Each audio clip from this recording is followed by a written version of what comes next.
مدینہ مدینہ مدینہ مدینہ بسم اللہ الرحمن الرحیم۔ السلام علیکم ورحمۃ اللہ وبرکاتہ۔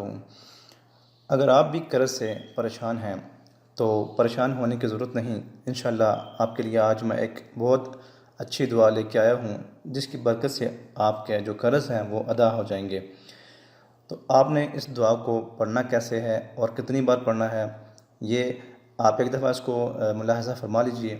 یہ جو دعا آپ کو اسکرین پر نظر آ رہی ہے، پہلے اس کو آپ ایک دفعہ پڑھ لیں میرے ساتھ۔ اللہم اکفینی بحلالک عن حرامک واغننی بفضلک عمن سواک۔ ایک دفعہ اس کو پھر پڑھ لیں۔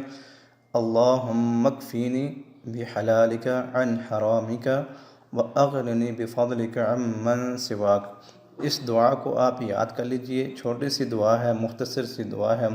اس کا ترجمہ ہے کہ اے اللہ، مجھے حلال چیزوں میں کفایت کر، حرام چیزوں سے دور رکھ، اور تیرے ما سوا سے مجھے اپنے فضل سے غنی کر۔ یہ دعا آپ نے پڑھنی کیسے ہے؟ یہ اس طرح پڑھنی ہے کہ ہر نماز کے بعد 11 بار اور صبح شام 100 بار روزانہ۔ اس کے شروع میں اور آخر میں درود ابراہیمی جو ہے وہ 11 بار آپ نے پڑھنا ہے۔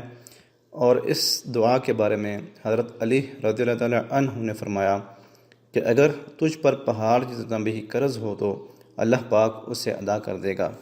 تو یہ چھوٹی سی دعا ہے، اس کو اور ایک اچھا وظیفہ ہے۔ انشاءاللہ جب آپ اس کو کریں گے تو آپ اس کے جو ہے تاثرات دیکھیں گے، اور اس کی برکت سے آپ کے جو قرض ہیں وہ ادا ہو جائیں گے۔ اور کوشش کریں کہ 5 وقت کی نماز جماعت کے ساتھ ادا کریں، اور اسلامی بہنیں اور خواتین جو ہیں وہ گھر میں ادا کریں، اور روزانہ درود پاک کی جو ہے وہ ایک تسبیح کیا کریں، اور کوشش کریں کہ زیادہ سے زیادہ درود پاک پڑھا کریں۔ انشاءاللہ اس کی برکت سے بھی آپ کے جو قرض ہیں وہ ادا ہو جائیں گے، آپ کی پریشانیاں دور ہوں گی، مشکلیں آسان ہو جائیں گی۔